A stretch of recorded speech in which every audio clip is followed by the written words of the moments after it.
Topic पता है क्या? आज का टॉपिक है भगवान। भगवान नाम के प्राणी की, भगवान नाम के शब्द की उत्पत्ति कहाँ से हुई, उसके बारे में आज बताऊंगा आप लोग जी।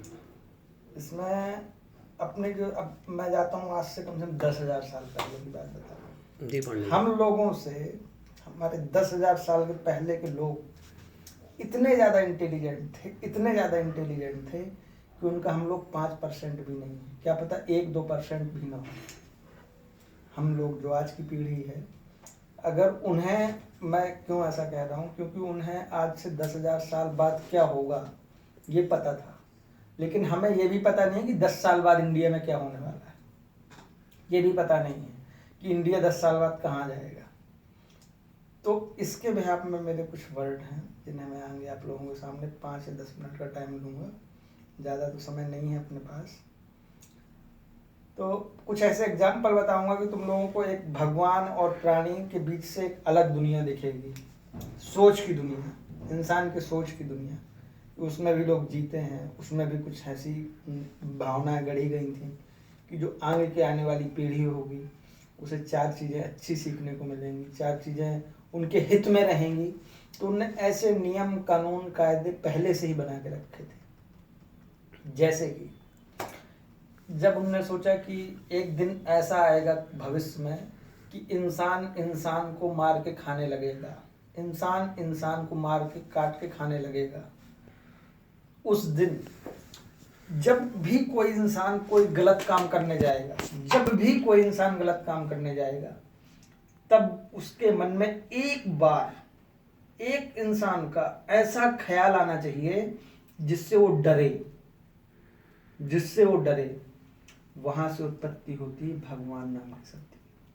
ठीक है, भगवान उनने बनाया, भगवान को एक हम दे देते हैं, प्रतिमा दे देते हैं, एक स्वरूप दे देते हैं, जिससे इस दुनिया का हर एक इंसान डरेगा। कोई भी गलत काम करने से पहले गॉड का एक बार स्मरण आएगा जरूर, उसके माइंड में, उसके दिमाग में आएगा कि मैं ये गलत काम करने जा रहा हूँ, लेकिन मुझे कोई देख रहा है। कौन देख रहा है? भगवान देख रहा है, गॉड देख रहा है। ठीक है, तो एक बार उसके माइंड में जरूर आएगा। अब उसका दिमाग अगर निष्क्रिय है तो वो सोच के अलग कर देगा, गलत काम कर देगा। अगर उसका दिमाग सक्रिय है तो वो सोच से उसका माइंड बदल जाएगा और गलत काम नहीं करेगा। तो कम से कम मैं कहूँगा कि भगवान नाम के शब्द से जो लोग गलत काम करने जाते हैं, इसकी जो गलत काम करने की प्रोबेबिलिटी है ना, वो कम से कम 60 से 70% कम हो जाती है। अब जो निष्क्रिय विचारधारा वाले लोग हैं वो लोग ही गलत काम करते हैं, जो भगवान को मानते नहीं है। ठीक है, भगवान पता ही नहीं उन्हें कि है कौन।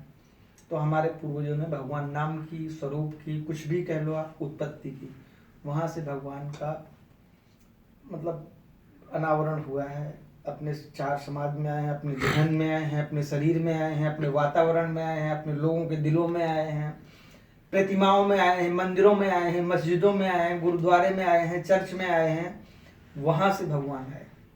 अब एक और एग्जाम्पल आप लोगों के ऐसे सामने प्रस्तुत करूंगा, जैसे कि पीपल का पेड़ होता है, तुलसी का पेड़ होता है, मंदिर होते हैं, मस्जिद होते हैं, गुरुद्वारे होते हैं, चर्च होते हैं। ये सब क्यों बनाए गए? सबका एक एक का अलग अलग महत्व है। इनको पूर्वजों ने पूजना, जल चढ़ाना, इनके पास जाना, माथा टेकना, हाथ जोड़ना, साफ सुथरे होके जाना, अपने आप को पाक करके जाना, ये क्यों बनाया? क्योंकि अगर सबसे पहले लेता हूँ मस्जिद में लोग नमाज पढ़ने तो जाते ही हैं, ईश्वर अल्लाह को मानने जाते ही, लेकिन वो लोग एक बार अपने शरीर को पूरा साफ सुथरा करने के बाद जाते हैं, यानी कि लोगों के शरीर में कीटाणु पैदा नहीं होंगे, दुर्गंध नहीं आएगी, पाक होंगे, और वो जब मस्जिद में जाएंगे नमाज पढ़ने के लिए तो उनका मन एकाग्रचित होगा, मन को शांति मिलेगी। ये मस्जिद का महत्व है।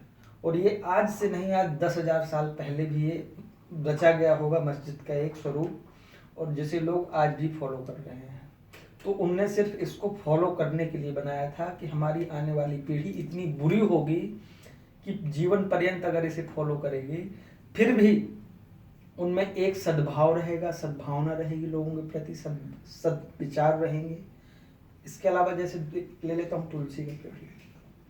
तुलसी के पेड़ को घर में लगाना, तुलसी के पेड़ को पूजना ढारना, त्रेता द्वापर में, अभी मुझे पता नहीं कि कौन से युग में, लेकिन तुलसी माता, तुलसी पूजा वहाँ से स्टार्ट हुई। लेकिन आप अगर साइंटिफिक तरीके से जाओ तो तुलसी के कितने सारे फायदे हैं। इसलिए अभी छोटी सी किसी को खांसी आई, किसी को जुकाम आया, किसी को कोई अलग टाइप की बीमारी है, या किसी को पित्त की बीमारी है, अपने घर वाले सबसे पहले क्या इमीडिएट इलाज के लिए बोलते हैं, तुलसी के पत्ते को तोड़ के निचोड़ के रसा पिला दो। तो ये सबसे, अब घर में तो तुम्हारे मेडिकल है नहीं है, घर में तो हॉस्पिटल है नहीं है, ठीक है, तो सबसे पहला मेडिकल और सबसे पहला हॉस्पिटल क्या है? घर में तुलसी है।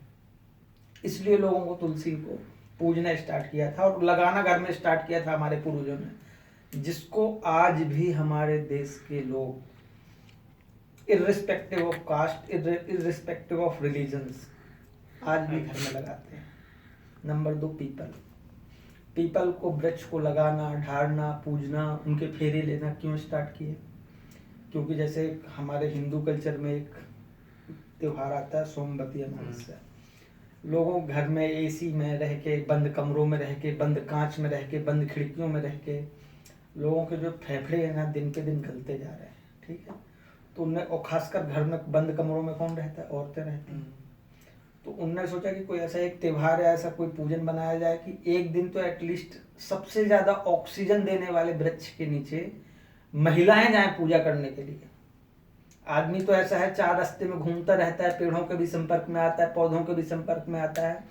औरत को सिर्फ संडे वनडे अगर आदमी घुमाने के लिए ले गया तो ले गया, नहीं तो नहीं ले गया। चल रही है राम कहानी, ठीक है। तो इस टाइप में सबसे ज्यादा ऑक्सीजन देने वाला वृक्ष पीपल की पूजा होने लगी, जिसको आज ये भी कम से कम आप जोड़ लो 4-5 हजार साल पहले से ही स्टार्ट किया गया इसका पूजन। आज नहीं किसी ने स्टार्ट किया है इसका भी 4-5 साल, मैंने तो जब जिससे भी सुना है अपने पूर्वजों से 100-150 साल पहले के देखे भी हैं, और 100-150 मतलब नॉर्मल उम्र अपनी कितनी 20-25 साल है, अपने सामने 100 साल का भी बुजुर्ग जिंदा रहा होगा तो 100 साल पीछे का तो हमने ज्ञान ले लिया। अब हम 60-70 साल जिएंगे तो आगे का देखेंगे, तो मतलब 150 साल हमने कवर कर लिए ज्ञान के, तो इतने में तो हमने देखा ही है।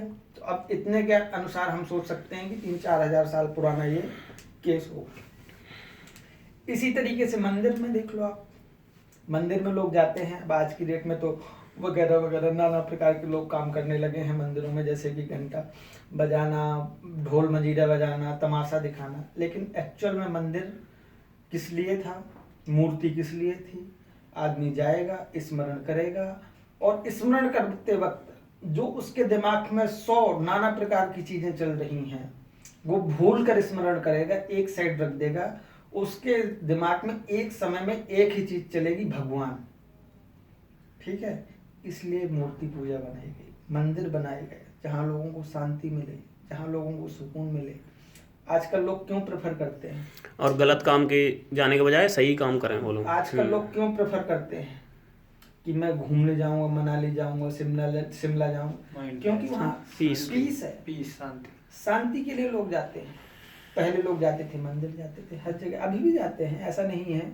लेकिन पहले की बजाय आज के डेट में जनता ज़्यादा है, भीड़ ज़्यादा है, इसलिए लोग आजकल टूरिज्म में विश्वास करने लगे कि हमें टूरिज्म में जो है शांति मिलेगी, पीस मिलेगी।